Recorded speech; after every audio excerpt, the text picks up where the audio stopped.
Tras el pequeño paréntesis en el que me he centrado en hablar un poco de algunos de los aspectos de la sociedad republicana, estuve hablando de los patricios y los plebeyos, también hablamos de los esclavos, ahora vuelve la historia cronológica de Roma.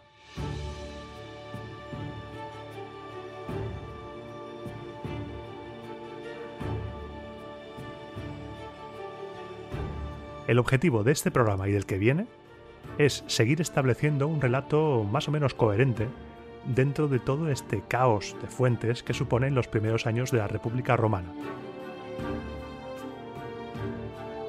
Hoy en Roma Eterna seguiremos las andanzas de una joven república que tiene que defenderse de todos, a la vez que tiene que enfrentarse a un conflicto interno que la pondrá al borde de la desaparición. Empezamos.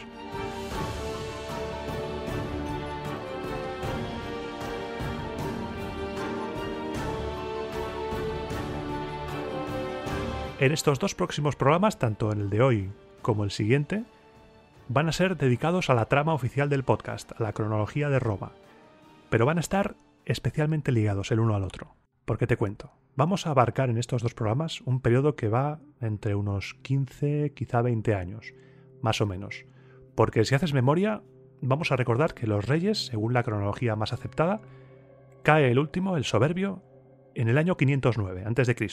Todas las fechas serán antes de Cristo, así que no lo voy a repetir más, 509, y en el 508 o 507 supuestamente tenemos todo lo que ocurrió con Lars Porsena. Así que en el programa de hoy vamos a continuar durante esos años hasta llegar al conflicto bélico más importante del programa de hoy, la batalla del lago Regilo, que algunos te dicen que ocurrió en el 499 y otros te dicen que ocurrió en el 496. Así acabará el programa de hoy, y el siguiente será dedicado a hablar de la instauración de la dictadura, de la cual hablaremos aquí hoy también, hablaremos de que habrá dos dictadores, y hablaremos de la secesión de la plebe en el año 494. Todo va junto. Tenemos que entender la historia como una sucesión de causas y consecuencias, así que lo que vamos a vivir hoy será en gran parte causa de lo que viviremos dentro de 15 días. Entiendo que es un problema crear un relato coherente de estos años porque es un puzzle lleno de flipadas y lleno de invents. Tanto Tito como Dionisio nos hablan durante estos años de toda una sucesión de cónsules y guerras que si yo te lo cuento tal cual es un auténtico peñazo y te vas a morir y te vas a dormir aquí y no quiero que te duermas. Así que vamos a hacer un ejercicio de síntesis. Con este programa también inauguro una nueva publicación que irá acompañada a estos programas cronológicos. Cuando se publique este audio, a la vez, haré una publicación tanto en la comunidad de iVoox como en Twitter. En Twitter responderé al tweet con el audio, con una imagen, un pequeño esquema cronológico de los años que se tocan aproximadamente en el programa, los cónsules de esos años y los conflictos más relevantes. Y a medida que Roma se vaya expandiendo por Italia y por el Mediterráneo, se sumarán ya los mapas cada cierto tiempo para situarnos. Me ha parecido la mejor opción porque ahora voy a empezar a decir nombres de cónsules y te voy a dejar la cabeza loca con tanto nombre.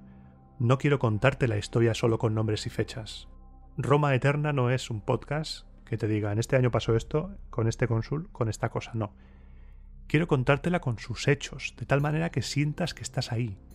Quiero que vivas la historia conmigo. Dentro de los modestos medios de los que dispongo, quiero intentar situarte y hacer que vivas la historia. Y tras esta pequeña introducción, pequeña entre comillas, vamos allá y nos metemos en harina para empezar con el programa de hoy.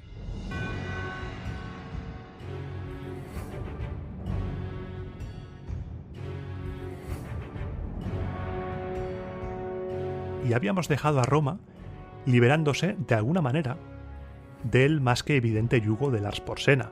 Habíamos llegado a la conclusión de que es muy posible que Roma estuviera bajo el yugo de ese caudillo que fue Lars Porsena. Y tras la pérdida de esta dominación de Lars Porsena, vemos a una Roma debilitada y a una Roma de la cual todo el mundo quiere aprovecharse. Podemos deducir que bajo el mando de Lars Porsena y bajo los reyes, fueran 7 o fueran 40, Roma tuvo una posición predominante en la zona. Predominio que ahora había perdido por completo. La ciudad de las 7 colinas va a ver cómo poco a poco todas las alianzas que había tejido en esa época anterior se rompen y la práctica totalidad de esos vecinos se vuelven contra ella.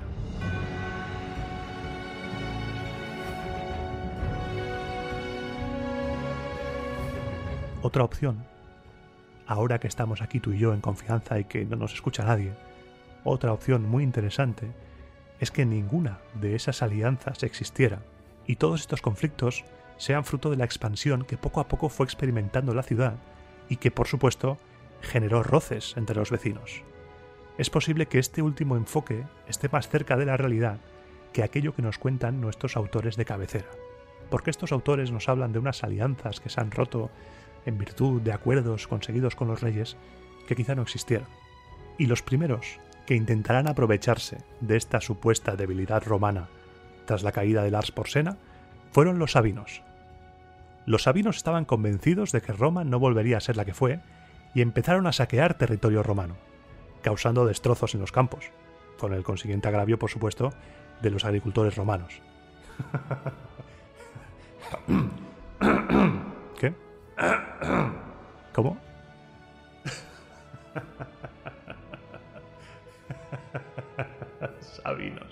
Sabinos a mí. ¿Rómulo? Aquí estoy, presentador, escuchando cómo hablas de los sabinos. Pero... ¿y el rayo? No has usado el rayo para... ¡Hostias! ¿Querías rayo? Toma rayo, toma rayo. Siempre me asustas, joder, Rómulo. Un día me va a dar un infarto. ¿Qué quieres? Hacía tiempo que no salías, ¿dónde has estado? Shh, no preguntes ahora. Tengo un plan para acabar con los sabinos. Vale, pero no incluirá el secuestro de personas, ¿verdad, Rómulo? Que te conozco. No. ¿Cómo que secuestro ni que secuestro? Ya sabes que yo sé tratar con ellos. Sí, pero sabes tratar con ellos secuestrando gente. No queremos planes así, Rómulo, no queremos secuestro de personas. No, esta vez no incluye ningún secuestro de personas. Es un plan infalible. Mira, celebramos unos juegos y les invitamos a que vengan. Vale. Organizamos banquetes, fiestas, bailes y que estén tranquilos y relajados. Suena a secuestro. Suena mucho a secuestro, Rómulo. Ya lo hiciste una vez. Que se lo pasen bien. Y cuando estén relajados... ¿Cómo no es un secuestro esto? ¡Romanización por sorpresa! ¿Cómo que romanización por sorpresa? ¿No has visto la película Princesa por sorpresa? Sí. Pues aquí, romano por sorpresa.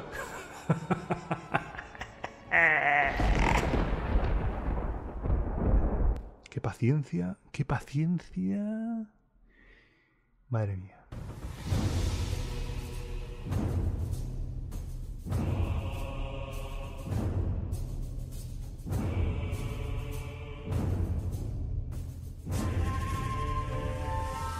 Tras esta, no sé cómo se llama, interrupción, chiste, broma, no sé, Rómulo, estés donde estés, deja de atormentarme. Pues eso, los sabinos, que no iban a ser romanizados por sorpresa, muy a pesar de Rómulo, estaban destruyendo los campos romanos. Estaban desolando las tierras de los agricultores. Roma envió una embajada para pedir que, por favor, que se calmen un poco. Y para exigir, aparte de solo pedir la paz, exigir indemnización por los daños que estaban causando, sin mediar provocación alguna. Se estaban aprovechando de la debilidad romana tras la caída de Lars Porsena. Los embajadores romanos recibieron respuestas bastante insolentes por parte de los sabinos, según Dionisio de Halicarnaso, claro, y Roma no tuvo más remedio que declarar la guerra al pueblo sabino, al que derrotó en una batalla cerca del río Annio. Esta batalla, esta rápida victoria contra los sabinos, envalentonó a los romanos, les hinchó de orgullo, de confianza, de alegría. Creían que las cosas volvían a ir bien a nivel geopolítico. Por su distinción en esta primera guerra contra los sabinos, el Senado, según nos cuentan, decretó conceder el triunfo conjunto para los dos cónsules de ese año, Marco Valerio, hermano de Publícola, y Publio Postumio, apodado Tuberto. Estamos en el año 505.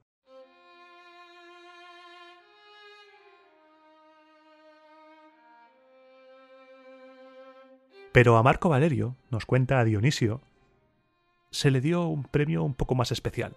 Se le obsequió con un terreno para que construyera su vivienda en la mejor zona del Palatino, y los costes asociados a la edificación irían a cargo del Estado.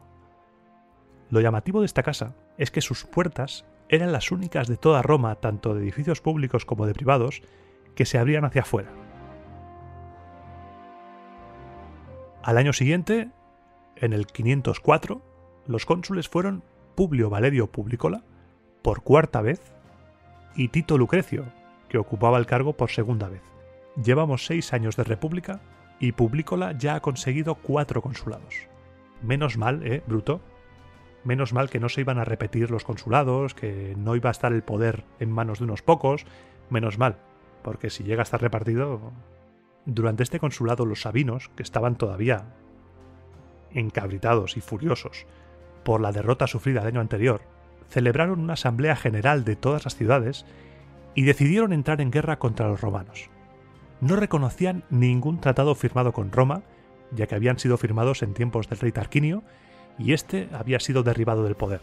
Habían pasado 6 años desde su caída y todavía estaban coleando los tarquinios. ¿Te acuerdas de Sexto Tarquinio, el hijo? Pues aquí lo tenemos, encargándose de persuadir a las personas más influyentes de las diferentes ciudades latinas para que se unieran y marcharan contra Roma. A esta conjura se unieron las ciudades de Fidenas y de Cameria. Iban todas a tope. Designaron a Sexto Tarquinio general, con todos los poderes, y le confiaron el reclutamiento de tropas de todas las ciudades. Roma la iba a sentir en el pecho, muy fuerte, si todas las ciudades de la zona se unían contra ella. Pero no todo iban a ser malas noticias. También había cosas buenas. Por ejemplo, nos hablan las fuentes de una baja, de una deserción que tuvieron los sabinos muy importante entre sus filas y que cambió la balanza en favor de Roma en todo este conflicto. De esta deserción se hacen eco tanto Tito como Dionisio, pero le cambian los nombres a la persona, al protagonista. Para Tito Livio el personaje se llama Atius Clausus y para Dionisio es Titus Claudius. Yo le voy a llamar Tito Claudio.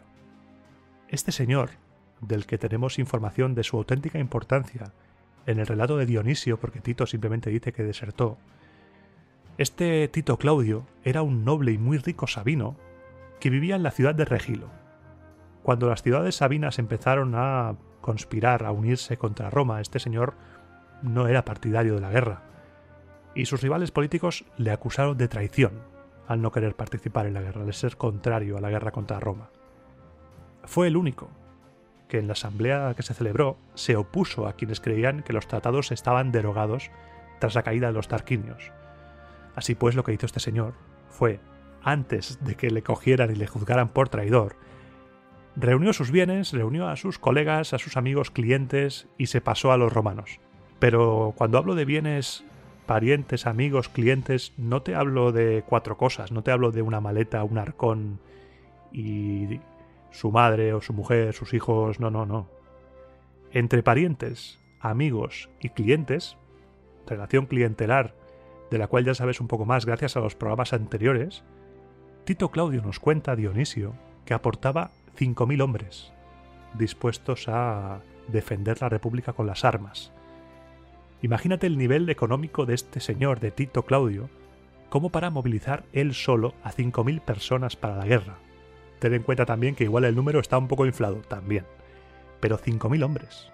Ninguno de los dos lo mencionan, pero es posible que Tito Claudio fuera uno de esos condotieros arcaicos de los que te hablé durante la caída de la monarquía, un señor de la guerra, con un ejército privado nada despreciable.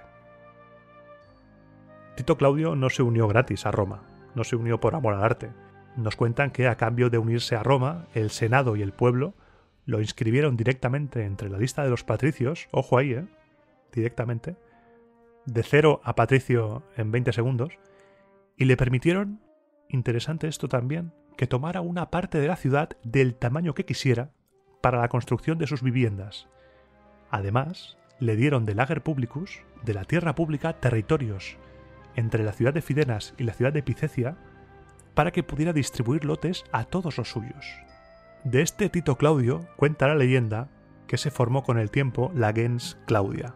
Cuando hablemos de alguien que se llame entre el nombre Claudio, es posible que descienda de aquí, legendariamente, claro. Es obvio que este señor es más importante de lo que nos cuentan. Roma le entregó casi media ciudad. Le hizo patricio, le dio tierras. Roma trató a Tito Claudio como si hubieran fichado a Messi. Directamente, es que es en plan, toma las llaves, toma mi ganado, toma a mis hijos, lo que quieras. Su influencia en la guerra fue decisiva y seguramente fue el máximo responsable de las victorias romanas en esta época. Todo estaba preparado para el enfrentamiento. Los sabinos no esperaron más y marcharon contra Roma.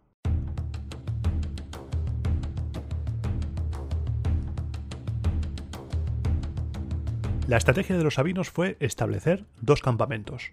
Uno en campo abierto, no muy lejos de la ciudad de Fidenas, por si había que huir, y otro en la propia ciudad, para proteger a la población y además servir de refugio a los que estaban en el campamento de fuera, en el caso de que las cosas fueran mal dadas. Los cónsules romanos, por su parte, Valerio y Lucrecio, acamparon también separados el uno del otro al mando de todos los hombres romanos en edad militar. Valerio estaba en campo abierto y Lucrecio sobre una colina desde donde veía perfectamente el campamento de Valerio. Los romanos pensaban que la guerra se decidiría rápidamente en campo abierto. Ya sabes que los romanos han sido y son muy dados a quererse demasiado. Pero Sexto Tarquinio, el general de los sabinos, no pensaba atacar en campo abierto, no quería ceder a los romanos esa ventaja. Su plan era atacar por la noche. Tras prepararlo todo, Sexto Tarquinio seleccionó de entre sus tropas a un contingente de élite con una misión: asaltar la fortificación romana. Mandó órdenes a los que estaban acampados en Fidenas para que cuando vieran que los suyos habían salido, salieran también de la ciudad equipados con armamento ligero para tomar el campamento romano.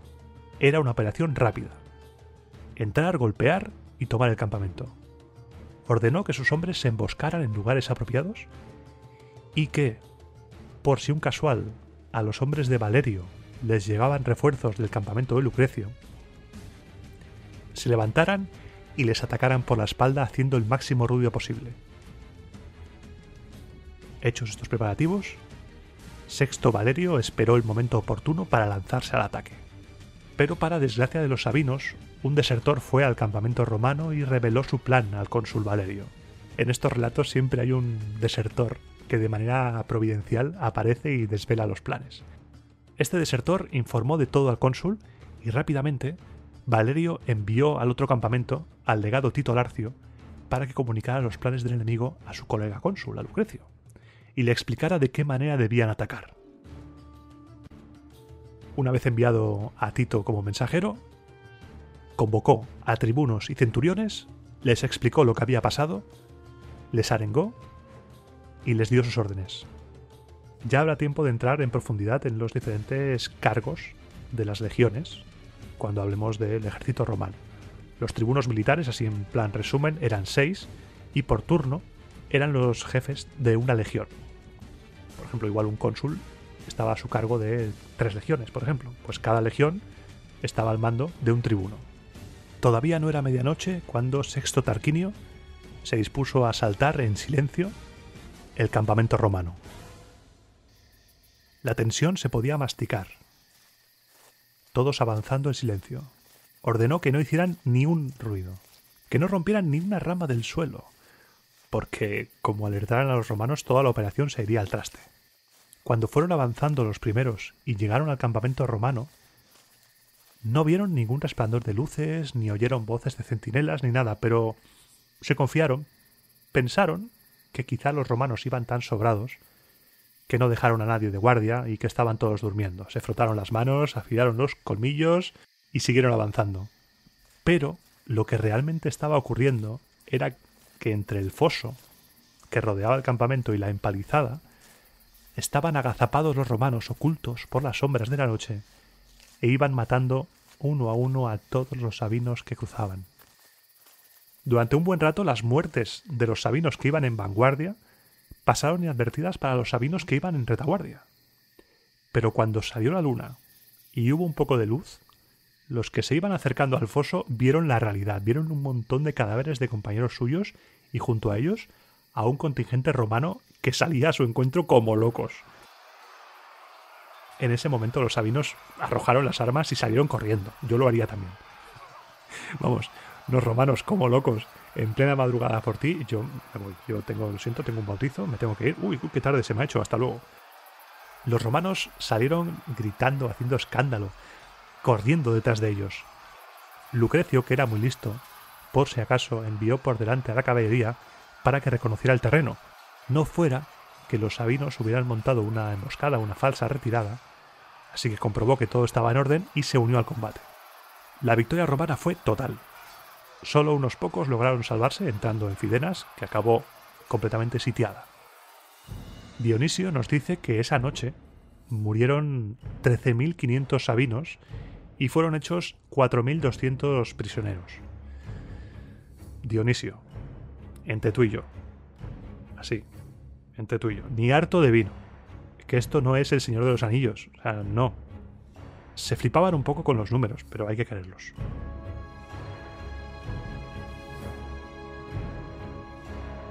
Fidenas, tras un asedio de pocos días, acabó siendo tomada por los romanos.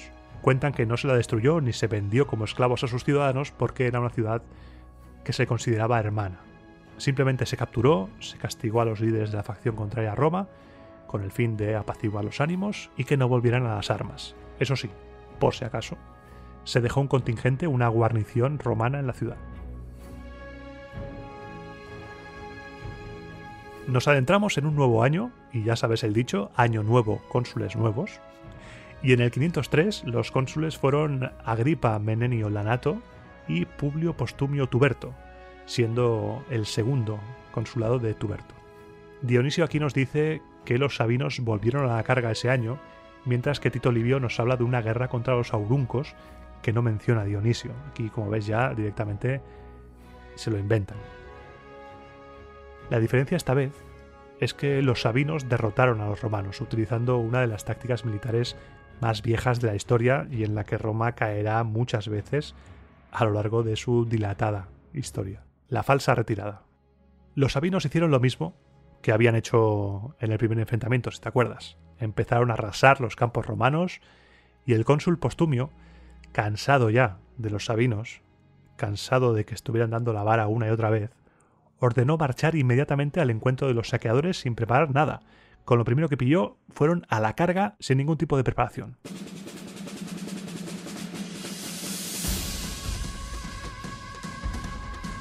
Los sabinos, al ver al ejército romano yendo como bestias hambrientas a por ellos, se retiraron como si huyeran despavoridos con el fin de que los romanos se confiaran y les persiguieran, hasta que llegaron a un espeso bosque donde, oh, sorpresa, aguardaba emboscado el resto del ejército sabino.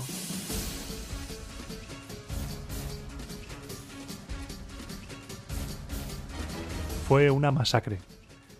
Los que cayeron en la emboscada murieron y los que intentaron huir vieron su paso cerrado por el resto del ejército, acabando cercados en una colina cercana a Roma. Las tropas sabinas los dejaron ahí, rodeados, atrapados y temiendo por su vida toda una noche. Imagínatelos. Muertos de miedo ahí, rodeados por el enemigo, que no sabe si te va a matar, si te va a dejar, toda la noche. Al día siguiente, cuando llegaron a Roma las noticias del desastre, el otro cónsul, Agripa Menenio, después seguramente de acordarse de toda la familia de su colega cónsul, armó a todos los ciudadanos en edad militar y los condujo en auxilio de los que estaban rodeados en el monte. Los sabinos, viendo la que se les venía encima y como si de un concurso de la televisión se tratase, se plantaron. Dijeron: bueno, hemos llegado lejos, tenemos buen botín en ganado, en riquezas, en esclavos, nos podemos ir a nuestra casa contentos, además nos llevamos un aplauso, el juego del programa, y se retiraron. Los romanos estaban furiosos con el cónsul Postumio. ¿Cómo fue a atacar sin prepararse y cómo cayó en una emboscada tan evidente? ¿Cómo se dejó engañar de esa manera a un cónsul de Roma? Esa frase, ¿cómo se dejó engañar de esa manera a un cónsul de Roma?, la voy a repetir mucho a lo largo de la historia porque, madre mía, hay historias de generales brillantes, de cónsules con unas dotes militares brillantes, pero también hay muchos cónsules con dotes militares bastante escasas. Los sabinos, en cambio, estaban orgullosísimos de la victoria y confiados en que Roma no se iba a recuperar de ese encontronazo. Confiados, ojo, hasta el punto de enviar una embajada a Roma exigiendo que les cedieran la soberanía de Roma a los sabinos, para que ellos eligieran la forma de gobierno y las leyes que impusieran. Y ya de paso, exigían que se permitiese el retorno de los tarquinios. La insolencia de los sabinos era ya, vamos, estaban tomando a Roma a cachondeo, hablando mal y pronto. Y como ves, siempre está planeando la sombra de los tarquinios, siempre, ahí, como una gota malaya. No dejaban de dar la vara. Sexto Tarquinio, que estaba ahí al frente de las tropas sabinas, seguía R que R intentando que volviera la monarquía a Roma. El Senado romano, sorprendido ante la insolencia y el nivel de sobradismo, si es que existe esa palabra, de los embajadores sabinos, decidieron hacer un all-in, decir, muy bien, tú la tienes grande, pues yo más. Dijeron a los embajadores que comunicaran a la Asamblea General de Ciudades Sabinas que depusieran las armas, que entregaran sus ciudades y que se sometieran nuevamente a Roma. Y que si además deseaban obtener paz y amistad, rindieran cuenta por todos los saqueos. Si se negaban a ello, la guerra llegaría a sus puertas. Ante tremendo duelo, por ver quién la tenía más grande y en vista de que ninguno de los dos bandos se iba a chantar ni medio centímetro, tanto sabinos como romanos sacaron sus tropas de nuevo. Ambos ejércitos acamparon muy próximos el uno del otro, cerca de la ciudad de Ereto. Cuentan que los sabinos superaban en número a los romanos abrumadoramente. Otra vez nos encontramos con que de repente Roma es muy inferior a su rival. Ese poder que antaño tuvo con los reyes se había desvanecido. Solo la intervención divina podía evitar que los sabinos arrasaran con todo. Y así fue, pues cuentan que durante la noche ocurrió un prodigio que cambió el curso de la batalla. Lo que cuentan que ocurrió fue que las puntas de los pilums que estaban clavados junto a las tiendas de los romanos, las jabalinas que lanzaban los soldados romanos justo antes de entablar combate cuerpo a cuerpo, surgieron llamas y el resplandor de esas llamas se extendió por todo el campamento como si se tratara de antorchas. Estas llamas se mantuvieron encendidas durante casi toda la noche. Esto se interpretó como una señal divina, como un presagio de una rápida y brillante victoria, puesto que todo cede ante el fuego y no hay nada que no destruya el fuego. Los soldados romanos, ante este presagio divino, salieron del campamento con la moral por las nubes, sin miedo a nada, enfrentándose a todo. El cónsul Postumio, deseoso de vengar su ridículo anterior, se enfrentó al enemigo a lo suicida, sin tener consideración ni por su vida ni por nada. Tanto el ala comandada por Postumio como la comandada por Menenio hicieron retroceder al enemigo. La victoria romana fue arrolladora, hasta el punto que el ejército sabino estuvo a nada de ser aniquilado. Los que se salvaron fue porque conocían el terreno, que si no, no lo cuentan. Al día siguiente, los cónsules hicieron quemar a sus muertos y recoger los despojos. Y tras ello, volvían a casa. El Senado, en agradecimiento, concedió al cónsul Menenio el triunfo, mientras que al otro cónsul, a Postumio, le otorgó una simple ovatio. Una simple entre comillas, claro.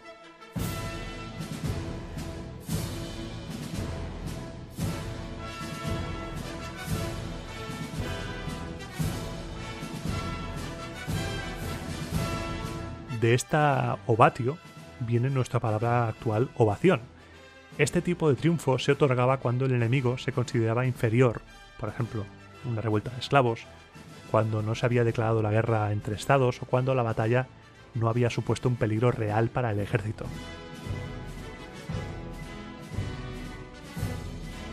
Si el Senado consideraba que habías jugado la batalla en modo fácil, en lugar de un triunfo, te llevabas una ovatio, una ovación. En lugar de entrar en la ciudad montado en un carro, el general homenajeado por la ovatio lo hacía andando, solo, sin el Senado delante y sin participar sus soldados, vestido con la toga pretexta, la toga blanca con la cinta púrpura de los magistrados, y en lugar de llevar la famosa corona de laurel, llevaba una corona de mirto, que era una planta sagrada para Venus. Te hablé del mirto hace unos programas, a ver si te acuerdas. Y lo relacioné con Murcia y todo. Muy loco. Igual te estás preguntando por qué a Postumio, si combatió sin importarle su vida, por qué se le otorgó una ovatio y a Menenio un triunfo. Se le concedió la ovatio como castigo, se le concedió un honor inferior a su colega, por la bochornosa derrota que había sufrido antes contra los sabinos, en la que perdió tontamente a un montón de romanos y en la que él mismo estuvo a punto de ser hecho prisionero. En el mismo año en el que pasaba todo esto, en el año 503, moría Publio Valerio, Publícola, nuestro amigo, el hombre del casoplón, considerado el más virtuoso de todos los romanos de su tiempo. Y aquí tras su muerte hubo una gran sorpresa entre la gente, porque a pesar de haber sido cónsul 4 veces y ser uno de los padres de la República, cuentan que vivió una vida sencilla, sin lujos, hasta el punto de que tras su muerte se descubrió que no tenía dinero. No tenía nada, no dejó nada, no dejó riqueza material alguna. Tal era su nivel de pobreza que su familia lo iba a incinerar y enterrar fuera de la ciudad como un cualquiera, como alguien anónimo. Sin embargo, el Senado, al enterarse de la penuria económica en la que se encontraba, decretó contribuir a los gastos del entierro con dinero del tesoro público, y según nos cuenta Dionisio de Halicarnaso, Publícola es el único hombre ilustre de Roma hasta su época, hasta la época de Dionisio, hasta el siglo I a.C., para quien el Senado señaló un lugar en la ciudad cerca del foro y a los pies de la colina Velia, donde se le quemara y se le enterrara. Publio Valerio, que escogió no poseer nada más que lo imprescindible, fue honrado por la ciudad con unos funerales espléndidos dignos de un rey, y todas las mujeres romanas, de común acuerdo y como ya hicieran tras la muerte de Bruto, decidieron guardar luto por él durante un año, como si hubiera muerto uno de sus parientes más cercanos. Y antes de continuar, te voy a contar una de esas cosillas arqueológicas que tanto nos gustan y que puede que demuestren o no la existencia de Publio Valerio. En el año 1977 se encontró en la antigua ciudad latina de Sátrico, a 60 kilómetros de Roma al sur de los Montes Albanos, un bloque de roca que es la base de una ofrenda votiva al dios Marte. Datado alrededor del año 500, se le conoce como Lapis Satricanus, si lo buscas en Google, y en ese latín arcaico dice que los amigos de un tal Publio Valesio erigieron eso en honor a Marte.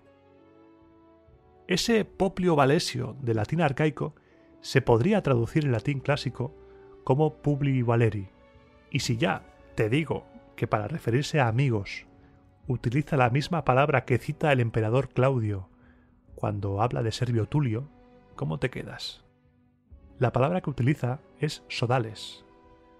Así que no estamos hablando de amigos que se van de birrae, que se van de vinos con ese tal Publio Valesio. Estamos hablando de unos camaradas, de unos compañeros de armas de ese Publio Valesio, quizá Publio Valerio, y que dedicaron eso en honor a Marte, el dios de la guerra.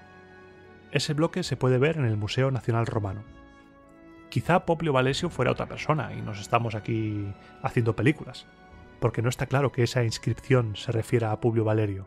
Pero estas cosillas me encantan porque permiten abrir una ventana al pasado y poder contemplar estos restos te hace viajar por un momento a esa época. Y es precioso, a mí me encanta. Damos un salto de 2 años. Al año siguiente, Roma volvió a la guerra contra Pomecia, ocupando el cargo de cónsules Ópiter Verginio y Espurio Casio, y el malestar en todo el Lacio por la actitud cada vez más beligerante y preponderante de Roma con el resto de ciudades, causó que al año siguiente, en el 501, siendo cónsules Póstumo Cominio y Tito Larcio, se formara una gran coalición antirromana formada por 30 pueblos.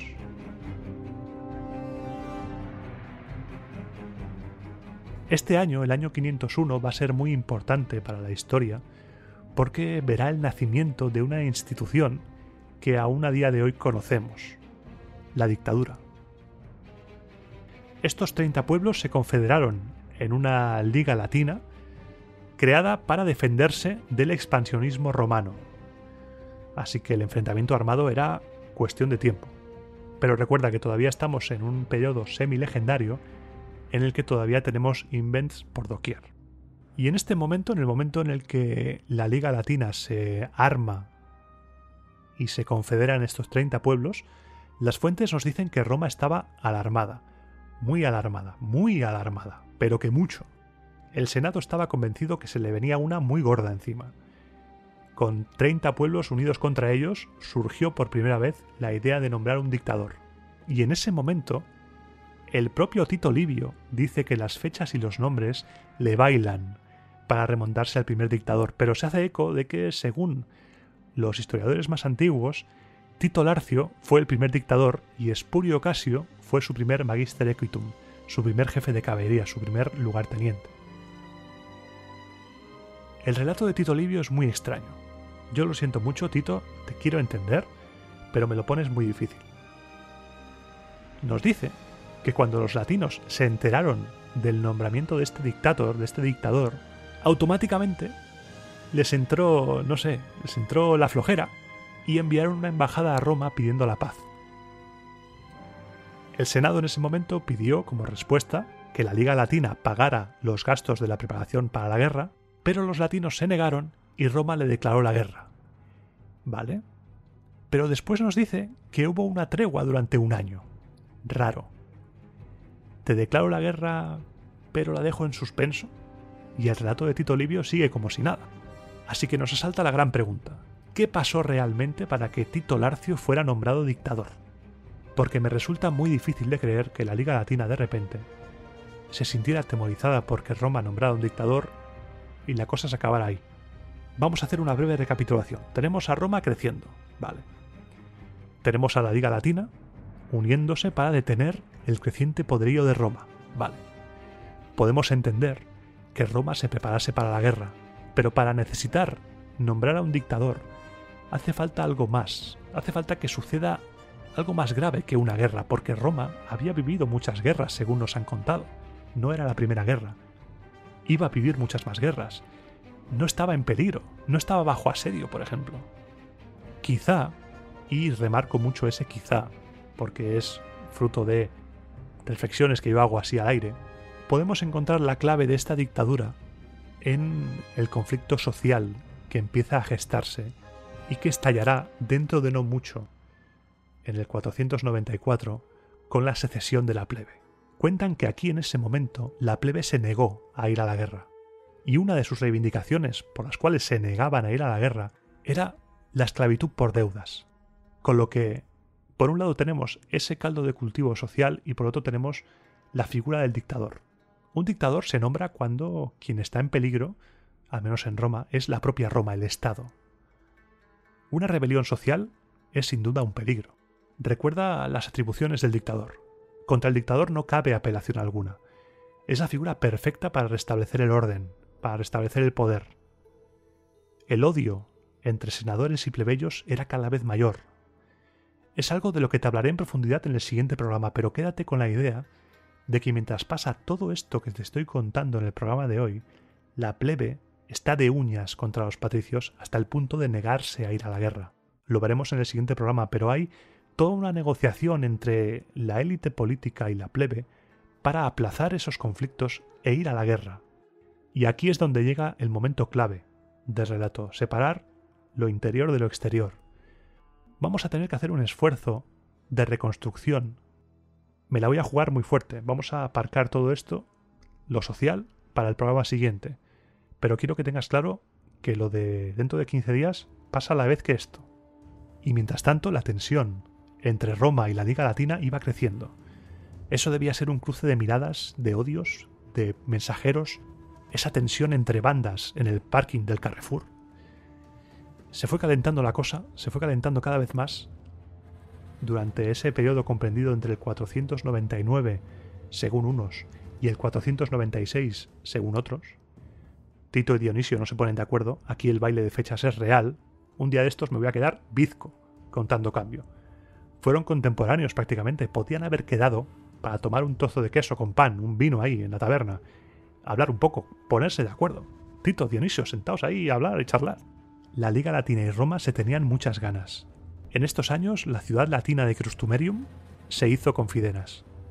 Las fichas estratégicas se iban moviendo. El Risk, que era el Lacio en esa época, estaba, on fire. La guerra total entre la Liga Latina y Roma era cuestión de tiempo y estaban todos ocupados con los preparativos. El choque armado finalmente se produciría, según la cronología más aceptada, el 15 de julio del año 496.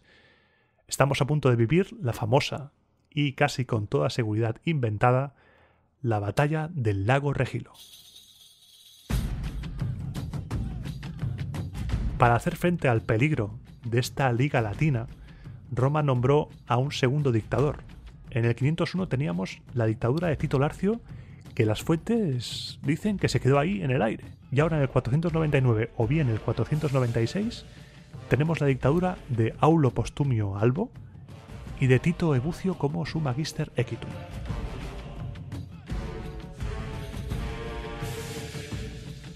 Los efectivos con los que contaba el ejército romano se dividieron en 4 cuerpos, y 2 de ellos se quedaron en Roma, en la urbe, para protegerla, a las órdenes de Tito Verginio y de Aulio Sempronio Atrantino. Por parte de los latinos, también se designó a un comandante en jefe, en este caso viejos conocidos todos, ya verás. Octavio Mamilio, el yerno del soberbio y rey de Túsculo, era el dictador, entre comillas, de los latinos, y tenía como generales a varios tarquinios, entre ellos el mismo soberbio y 2 de sus hijos, Tito y Sexto. Los viejos roqueros nunca mueren, siempre están ahí dándolo todo. Bueno, igual sí mueren estos, pero no te quiero hacer spoiler. Según la tradición, la Liga Latina disponía de 40.000 soldados de infantería y 3.000 jinetes, frente a los 27.000 infantes y 1.000 jinetes aproximadamente que tenía Roma. Estos números están más inflados que yo tras las comilonas navideñas, así de claro te lo digo. Y empezó el juego táctico. Los latinos habían empezado bien, habían tomado el fuerte de Corbio y además habían recibido la promesa del pueblo de los Volscos, un pueblo situado al sur del Lacio, de unirse a ellos, con lo que aumentaría todavía más la superioridad numérica latina sobre Roma. Para evitar que los Volscos se unieran a los latinos, el dictador Postumio Albo avanzó a marchas forzadas contra los latinos, acampando en una colina junto al lago Regilo, situado cerca del actual Frascati, un lago que no existe actualmente, al haber sido drenado en época posterior. Mientras este movimiento de Postumio Albo del dictador ocurría, Tito Verginio ocupó una colina cercana y Ebucio, el Magister Equitum, ocupó una tercera colina, de manera que al día siguiente, cuando se levantaron por la mañana a desayunar, los latinos descubrieron que estaban cercados. Estaban rodeados por 3 campamentos romanos. Los refuerzos no podrían llegar. Mamilio en ese momento vio las cosas un poco chungas. No podía esperar a que los volscos rompieran el cerco. Mamilio se vio entonces en una situación desesperada. En condiciones normales podría haber esperado a que los volscos acudieran en su ayuda y rompieran el cerco, pero había un problema. Se estaba acabando la comida. Los campesinos romanos habían utilizado la estrategia de tierra quemada antes de retirarse ante el avance latino, así que era necesario atacar antes de morir de hambre y de que los romanos se hicieran todavía más fuertes en su posición. Lo primero que hizo fue atacar la colina en la que estaban las fuerzas del Magister Equitum de Bucio, pero las cargas de caballería de Sexto Tarquinio fracasaron, no había manera de poder entrar por ahí. En ese momento Postumio interceptó de manera divina también, de manera providencial, a unos mensajeros volscos cuya misión era anunciar a los latinos la llegada inminente del ejército volsco. Y además no llegaban solos, llegaban con los hérnicos, un nuevo pueblo que se unía a la partida. Así que tenemos por un lado a Mamilio, desesperado por atacar, para no morir de hambre, y por otro a los romanos, también desesperados por atacar, para no verse envueltos entre 2 ejércitos abrumadoramente superiores en número. Esta es la versión de Dionisio. Dionisio nos cuenta lo del tema del mensajero y demás, y que estaban deseando atacar los romanos por el tema táctico, para no verse superados en número todavía más. En cambio, Tito Livio, como siempre barriendo para casa, cuenta que los romanos se enteraron de que estaban los tarquinios entre las filas latinas y al enterarse estaban como bestias sedientas de sangre, deseando entrar en acción para matar de una vez por todas a los tarquinios. Como siempre, Tito Livio aportando esa dosis de nacionalismo romano. Junto al lago Regilo se iba a decidir el futuro del Lacio durante los próximos años y se iba a finiquitar de una vez por todas los intentos de los tarquinios por recuperar el trono de Roma. Ambos ejércitos se empezaron a desplegar. Postumio bajó de la colina y desplegó sus fuerzas en una llanura entre ambos campamentos, asumiendo personalmente el mando del cuerpo central, mientras Ebucio se colocaba en el flanco izquierdo y Verginio en el derecho. Por su parte, los latinos formaron con Mamilio dirigiendo el ala derecha, Tito Tarquinio en el centro y Sexto Tarquinio a la izquierda. Fue la batalla más encarnizada que jamás se haya visto antes. Los generales no solo se limitaron a dirigir la acción, participaron en la batalla personalmente, entablando combates singulares. Había odio entre ambos bandos. Ambos ejércitos cargaron el uno contra el otro.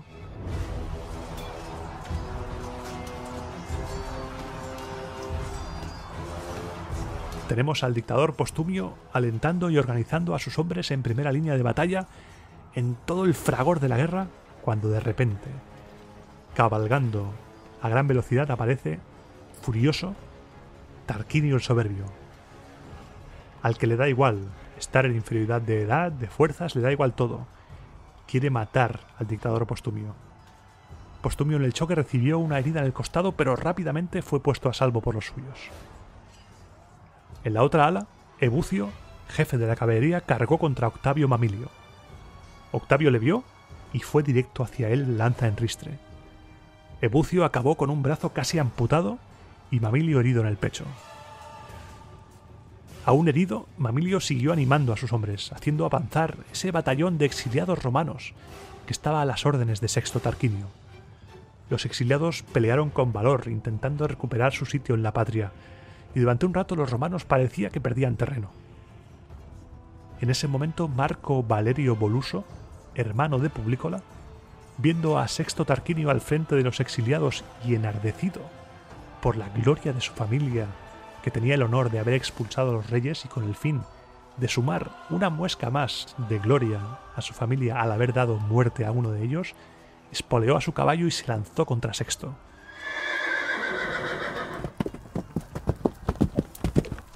Sexto, al verlo, retrocedió a las filas de los suyos. La temeridad de Marco Valerio Voluso le llevó a meterse directamente entre las filas enemigas, como un cuchillo, entre los exiliados. Su caballo iba al galope a toda velocidad, y en ese momento alguien hirió en el costado a Valerio, que moribundo se iba cayendo del caballo sin que el animal perdiera velocidad. El dictador Aulo Postumio vio que el ejército romano poco a poco se iba deshaciendo tras la muerte de Valerio y ordenó a su batallón, a esa guardia personal que le rodeaba, que a todo romano que viera huir lo trataran como si fuera un enemigo. En ese momento los romanos que huían volvieron contra el enemigo y se rehizo por un momento el frente, haciendo que los latinos retrocedieran. Mamilio, por su parte, intentó reagrupar sus fuerzas y llamar a las reservas, pero en ese momento Tito Herminio Aquilino, héroe del puente Sublicio junto a Horacio Cocles, reconoció a Mamilio y cargando contra él le atravesó el costado, matándolo en el acto. El batallón de exiliados fue aniquilado por completo. Tito Herminio bajó de su caballo y se dispuso a despojar el cadáver de su enemigo, pero en ese momento fue herido mortalmente por un jabalinazo y murió al poco mientras recibía atención médica. El ejército latino estaba casi por completo destruido. Solo resistía el ala izquierda, la comandada por Sexto Tarquinio, que ordenó una última carga a la desesperada. Era el momento de vencer o morir para los latinos. En ese momento, cuenta la leyenda que aparecieron dos espléndidos jinetes de una estatura y una belleza sobrehumanas que lucharon en el bando romano y mataron a todos los latinos que salían a su paso. Sexto Tarquinio murió y el ejército latino, sin líderes, acabó retirándose. Después de la huida de los latinos, al atardecer, estos dos misteriosos jinetes aparecieron en Roma, en el foro, como recién salidos del combate, sudando y con los caballos exhaustos. estos dos jinetes empezaron a lavar a sus caballos en una fuente que estaba frente al templo de Vesta, y la gente les preguntó cómo había ido el combate, qué había pasado, ¿había ganado Roma o había ganado la Liga Latina? Estos dos misteriosos jinetes relataron con todo lujo de detalles la victoria romana y después abandonaron el foro para no volver a ser vistos nunca más. Se llegó a la conclusión de que esos dos jinetes eran los Dioscuros, Castor y Pólux, que habían acudido en ayuda de Roma para vencer la batalla del lago Regilo. A estos mellizos se les llama Dioscuros por la palabra griega Dioskuroi, que significa hijos de Zeus. Eran hijos de Zeus y de Leda. Zeus se convirtió en cisne para fecundarla. Todo muy loco, todo cosas de Zeus. Y eran también hermanos de Helena de Troya, así que por el lado troyano tiene lógica que Castor y Pólux acudirán al rescate de los romanos. Si has ido a Roma o si tienes intención de ir, espero que sí, cuando todo esto acabe, de camino a los museos capitolinos vas a subir unas escaleras muy bonitas, y arriba del todo, justo antes de entrar en la plaza del Campidoglio, donde está la escultura ecuestre de Marco Aurelio, hay dos esculturas, una a cada lado, de dos jinetes, dos hombres jóvenes con sendos caballos al lado. Son Castor y Pólux. Además de Dioscuros, a Castor y Pólux se les conoce con otro nombre, que igual lo sabes, pero como curiosidad es bastante interesante. Y no es otro que Géminis. Si eres Géminis y alguna vez te preguntaste quiénes eran los gemelos de tu signo, son Castor y Pólux, porque son las estrellas más brillantes de la constelación de Géminis. Roma había vencido la batalla del lago Regilo, decantando la balanza política de la región. Por su triunfo, Postumio Albo recibió el agnomen de Regilensis y 3 años después fue elegido cónsul. Esta batalla además supuso el final de las aspiraciones tarquinias al trono de Roma, y según algunas fuentes, Tarquinio el Soberbio murió en la misma batalla, aunque otras, en cambio, dicen que logró escapar, pidiendo asilo al tirano Aristodemo de Cumas, donde moriría en el año 494 para gran regocijo de Roma. Aunque en ese momento Roma no estaba para muchas fiestas, pues había estallado un conflicto social interno que pondría a la joven república contra las cuerdas.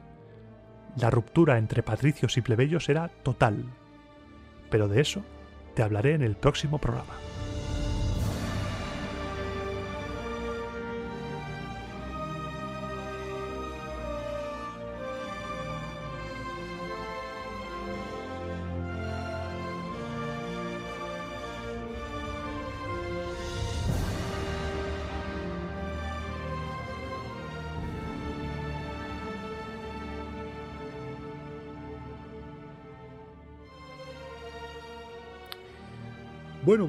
Bueno, vaya, el medidor de música épica ha explotado en este programa, ¿eh? Vaya, tremendo programa bélico hoy, programa muy marcial que me ha salido, en contrapunto con el siguiente, que va a ser muy de discursos. Ahora déjame que recupere un poco el aliento, voy a beber un poco, como ya esta edición, cuando empieza la sección esta, beber un poco.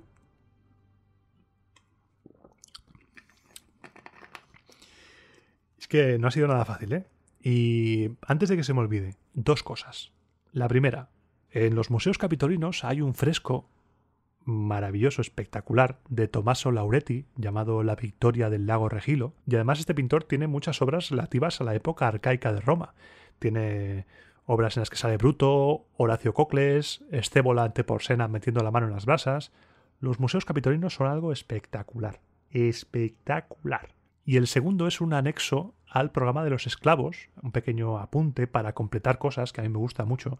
Y es que el gran amigo del podcast, Jesús Sánchez Alguacil, crack entre cracks con los hilos que hace en Twitter, me dio un apunte a la hora de hablar de los libertos. Un ejemplo de liberto muy bueno sería Lucio Licinio II, que era liberto del senador Lucio Licinio Sura.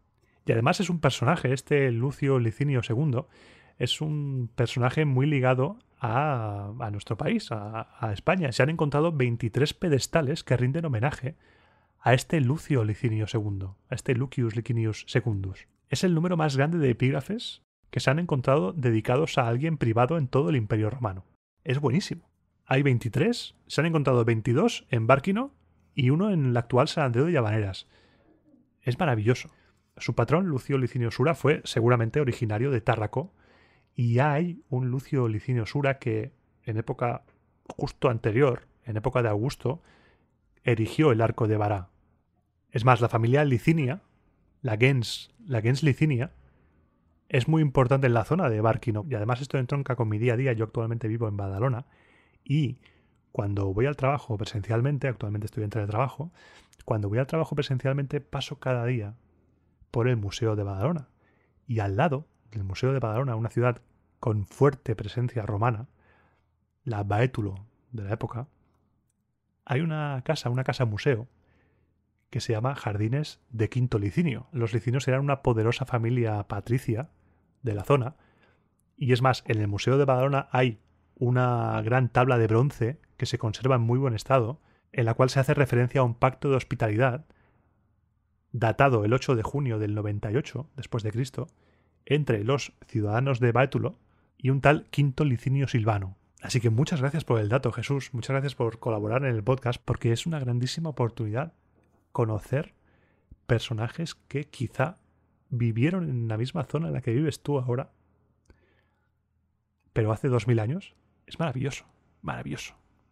Tengo que investigar si estos licinios de Bárquino y Baétulo guardan algún tipo de relación familiar. Seguramente sí, porque tienen el mismo nombre, Licinio, lo comparten con otro Licinio muy famoso que posiblemente te esté rondando la cabeza, Marco Licinio Craso, el hombre más rico de Roma en su tiempo y gran fan del oro derretido.